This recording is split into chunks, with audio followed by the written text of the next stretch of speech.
बिस्मिल्लाहिर्रहमानिर्रहीम। अस्सलाम वालेकुम। आज 16 अप्रैल बरोज़ हफ्ता हम बात करेंगे कराची में जो आज तारीख़ रकम होने जा रही है पाकिस्तान तहरीक इंसाफ़ और चेयरमैन पाकिस्तान तहरीक इंसाफ़ की तरफ से।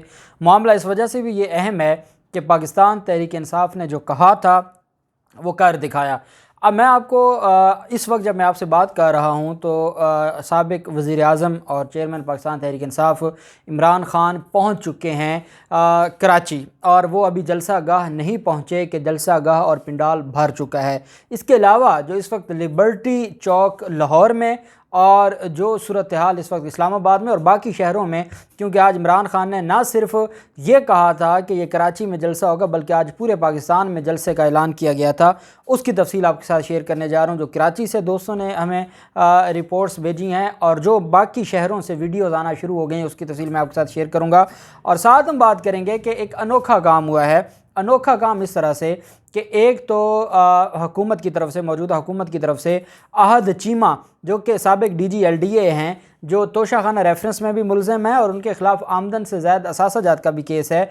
दो ब्यूरोक्रेट्स थे, एक फवाद हसन फवाद और एक अहद चीमा, जो मुस्लिम लीग नून की हुकूमत में ही गिरफ़्तार हो गए थे। और पहले आपको याद होगा बड़ी बदमाशी की गई ब्यूरोक्रेसी की तरफ से, इन्होंने कलम छोड़ हड़ताल की, सारा कुछ किया, लेकिन बहरहाल इनके ख़िलाफ़ जो कार्रवाई थी वो आगे बढ़ती रही और ये तकरीबन 2 साल से ज़ायद अरसा दोनों जेल में गुजार के आए और फिर इनकी ज़मानतें हुईं।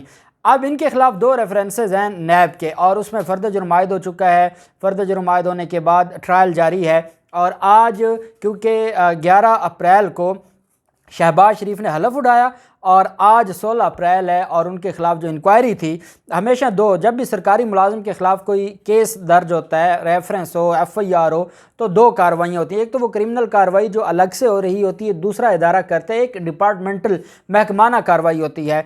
अब वहाँ सज़ा होती है और यहाँ नौकरी से फ़ारिग होना होता है। तो नौकरी से जो फ़ारिग करने की महकमाना कार्रवाई जारी थी उनको इन्होंने 4 दिन के अंदर अंदर मुकम्मल करके क्लीन चिट दे दी है अहद चीमा को और कहा है कि इनके ख़िलाफ़ कुछ साबित नहीं हुआ और अब वो दोबारा एक बड़े ओहदे पर उनको बिठा दिया जाएगा।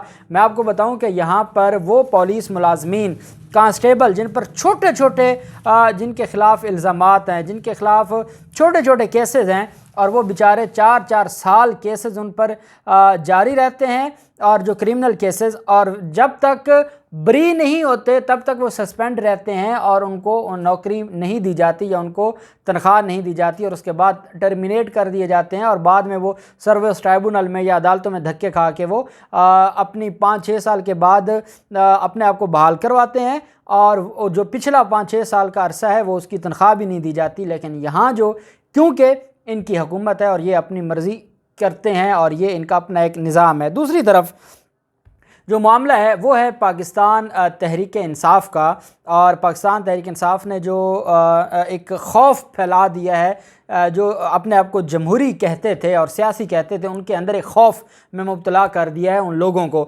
इमरान ख़ान ने जिस तरीके से पेशावर में लोगों को निकाला, जिस तरीके से इमरान ख़ान ने पिछले हफ्ते पूरी कौम को बाहर निकाला और आज दोबारा इमरान ख़ान के कहने पर अवाम बाहर निकल आई है, तो इसके बाद जो मौजूदा हुकूमत है इसका रहना मुश्किल हो गया है। मौजूदा हुकूमत में आसिफ जरदारी भी कहते हैं कि वो कैबिनेट में नहीं जाएंगे।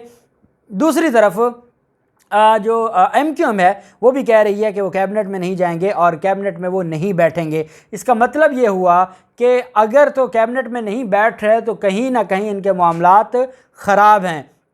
आसिफ जरदारी एक समझदार हैं सियासी लिहाज से। वो क्या कहते हैं? वो कहते हैं स्पीकर हमारा आ जाएगा, चेयरमैन सेनेट हमारा आ जाएगा, सदर हमें बना दें, गवर्नर पंजाब हमें बना दें, आइनी ओहदे सारे हमें दे दें, अटारनी जनरल आप हमारा लगा दें और उसके बाद जो कैबिनेट है, हुकूमत है, उसमें हम नहीं बैठेंगे क्योंकि जितना भी मलबा है वो नून लीग के सर पे गिरे और हम अपने आप को क्लियर करवा लें, ये उनका मकसद है। और इसी तरीके से जो MQM है, MQM चाहती है कि हमारे मुआहदात हो जाएं, जो हमारे साथ मुआहदे किए गए थे वो पूरे हो जाएं। उनके साथ मुआहदे पूरे होने वाले नहीं हैं, वो सूबा मांगते हैं। इन्होंने पहले वादा तो किया था और उसमें गारंटर तो बन गए थे सारे एक दूसरे के, लेकिन ये सारे वो लोग हैं जो सिर्फ मफाद के लिए। ये सुबह कुछ हैं और शाम में कुछ हैं, इस वजह से इनके जो आपस में मामलात हैं वो कभी भी हल नहीं होने वाले और ये लड़ाई आगे जाएगी और ये जो हुकूमत है वो चलने वाली नहीं है, क्योंकि अब पीपल्स पार्टी ने भी इलेक्शन की तैयारी शुरू कर दी है और 30 अप्रैल तक उन्होंने कागजात, जो टिकट होल्डर हैं उनसे कागजात तलब कर लिए हैं और जो MNA का टिकट का उम्मीदवार होगा वो 40,000 रुपये का साथ ड्राफ्ट जमा करवाएगा, ये भत्ता है, और 30,000 रुपये जमा करवाएगा ड्राफ्ट जो MPA का टिकट का उम्मीदवार होगा। और 30 अप्रैल तक लास्ट डेट है जिसमें इन्होंने अपने जो टिकट होल्डर्स हैं उनसे दरखास्तें तलब कर ली हैं। तो पाकिस्तान पीपल्स पार्टी को पता है कि ये नए इलेक्शन के अलावा कोई चारा नहीं है और MQM जो अपने आप को एक अपने चेहरों पे काला धब्बा लगा बैठे हैं और कालक मल बैठे हैं। अब कराची के लोगों ने तो आज, कराची में तो पिछले 3 दिन से लोग रोडों पर हैं और जब इमरान खान ने पिछले हफ्ते अवाम को निकाला था तो सबसे ज़्यादा लोग कराची में निकले थे। तो MQM को पता है कि एक शहर उनके पास था, वो शहर भी इमरान खान के साथ खड़ा है और चाहे वो इमरान खान की पॉलिसीज़ से 3.5 साल में नाला था, लेकिन जो ये कोई बर्दाश्त नहीं करता कि अमेरिका आके हमारे मुल्क की हुकूमत गिरा दे, कोई इंपोर्टेड हुकूमत हमारे ऊपर बिठा दे। इंपोर्टेड हुकूमत नामंजूर का नारा तो पूरी कौम लगा चुकी है। अब ऐसे में इनके मामलात नहीं चलने वाले और ये हुकूमत चंद हफ्तों की है और अभी तो हुकूमत बनी नहीं है, कैबिनेट नहीं है तो हुकूमत कौन सी, अभी तो वजारत ही नहीं है, अभी तो कोई हुकूमत ही नहीं बनी। और दूसरी तरफ यार लोगों को भी खौफ शुरू हो गया है। इलेक्शन कमीशन ने आज दरख्वास्त दी है सेक्रेटरी दाखिला को कि जो मौजूदा सूरत हाल है, जो मौजूदा हालात हैं, इसमें चीफ़ इलेक्शन कमीशन की जान को ख़तरा है। चीफ़ इलेक्शन कमिश्नर के लिए फुल प्रूफ सिक्योरिटी दी जाए और चीफ़ इलेक्शन कमीशन की हिफाजत की जाए। अब ये दरख्वास्त उन्होंने दी है भाई, अब वो एक आइनी इदारे, जब इदारे कानून के मुताबिक काम कर रहे होते हैं वो उनको कभी खौफ नहीं होता। खौफ तब आता है जब वो गैर कानूनी काम करते हैं और या अपनी जो एक स्पेसिफिक लिमिट है उससे बाहर निकल कर काम करते हैं, फिर मसाइल पैदा होते हैं और फिर चीज़ें ख़राबी की तरफ जाती हैं और यही ख़राबी अब उनके अंदर पैदा हो रही है और इस वजह से अब उन्होंने ये प्ली ली है। इस पर जो मामला है, फवाद चौधरी ने बड़ी अच्छी बात की है। फवाद चौधरी कहते हैं कि चीफ इलेक्शन कमिश्नर की जान को क्यों ख़तरा है, उनको क्यों सिक्योरिटी की ज़रूरत पड़ गई है। सिक्योरिटी की ज़रूरत तो लोटों को पड़ेगी और लोटों के लिए सिक्योरिटी चाहिए कि वो आप अपने हल्के में कैसे मुंह दिखाने जाएंगे, इनको क्या ज़रूरत पड़ गई। कहना वो कुछ और चाहते हैं कि जो हाल लोटों का है, जो होगा वही होगा। बहरहाल उन्होंने भी सिक्योरिटी मांग ली है। अब इमरान खान की कॉल पर, इमरान खान इस वक्त कराची पहुंच चुके हैं, वो थोड़ी देर तक जलसागाह में पहुंच जाएंगे। इस वक्त जो जिनाह बाग है कराची का, हमारे कराची के दोस्त बताते हैं कि कराची में इस वक्त तक, हालांकि पेशावर और कराची में फ़र्क है, कराची में लोग घरों से निकलते हैं 9-10 बजे और पेशावर में डिफरेंट है, वहाँ मगरिब के बाद घरों से लोग निकले। इस वक्त अभी लोग कराची के घरों से नहीं निकले और अभी रोड भी ब्लॉक हो चुके हैं, पूरा कराची पैक हो गया है और इमरान खान के पहुंचने से पहले जिनाह बाग को उन्होंने भर दिया है और इसीलिए उन्होंने हमारे रिपोर्टर्स दोस्त बताते हैं कि 2-2, 3-3 किलोमीटर तक तमाम जो आसपास के रोड्स हैं वहाँ पर जो स्पीकर लगा दिए गए हैं और उसका मकसद ये है कि क्योंकि लोग दूर दूर तक होते हैं तो इमरान खान का जो पैगाम है वो सुने।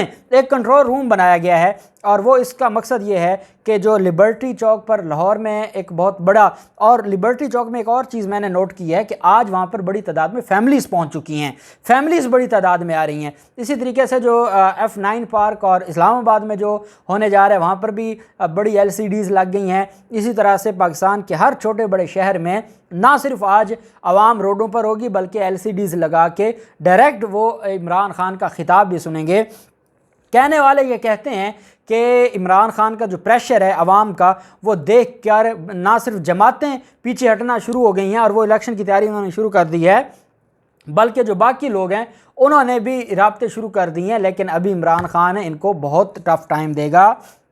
आज इमरान खान इनको बताएगा कि वो खैबर पख्तूनख्वा था, ये सिंध का दारुल खिलाफा है और फिर वो पंजाब के दारुल खिलाफा में भी आएंगे, फिर कोयटा में भी जाएंगे और वो दिखाएंगे कि हाँ बताएं भाई कोई जमात है जिसको आप कौमी जमात कह सकते हैं, जो पाकिस्तान की सबसे बड़ी जमात है, बताएं फिर कौन है।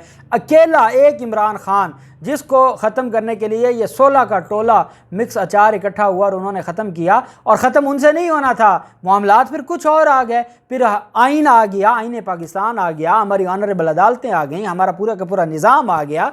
इन लोगों का तो काम नहीं था इमरान खान को घर भेजना या इमरान खान की हुकूमत गिराना। जहाँ इंटरनेशनल इस्टेब्लिशमेंट का किरदार हो, बैनुल अक़वामी सुपर पावर सामने आ जाए और उसके बाद फिर जो उसके यहाँ पर मानने वाले हैं वो सारे के सारे खड़े हो जाएं, तो फिर चीज़ें क्योंकि इमरान खान अपने इदारों का भी वफ़ादार है, वो अपनी अदालत का, वो अपनी फ़ौज का, वो अपनी आवाम का वफ़ादार है। इस वजह से इमरान खान को ऐसी सूरत हाल नहीं बनाना चाहते थे कि जहाँ पर अवाम पाकिस्तान का एतमाद अपने इदारों से, अपने निज़ाम से, अपनी अदालतों से उठ जाए। इस वजह से, क्योंकि उनका मकसद अपना इक़्तिदार नहीं था। ये जो दूसरा तबका है ये क्या करता है, इनका हमेशा एक ही मतम नज़र होता है कि इक़्तिदार में हैं तो ये सब कुछ करते हैं, जब इक़्तिदार से इनको निकाल दिया जाए या ये साइड पर हो जाएं तो फिर ये गालम गलूज करने पर आ जाते हैं, क्योंकि इक़्तिदार के अलावा ये रह नहीं सकते। इमरान खान को तो अल्लाह ने ये इज़्ज़त दी है। आज आप कराची एयरपोर्ट पर उनका इस्तकबाल ही देख लें तो उनको तो वैसे प्रोटोकॉल इतना मिल जाता है जितना हमारे मुल्क में वज़ीर आज़म को नहीं मिलता, क्योंकि जिसके दिल में जिसकी मोहब्बत लोगों के दिल में होगी तो उसको ही इज़्ज़त मिलती है और वही इज़्ज़त इंजॉय करता है। आज तारीख़ रकम होने जा रही है, इमरान खान एक बड़ा पैगाम देने जा रहे हैं। जो भी तफसीलात होंगी आपके साथ शेयर करते रहेंगे। अल्लाह पाक पाकिस्तान का मुनासिर हो।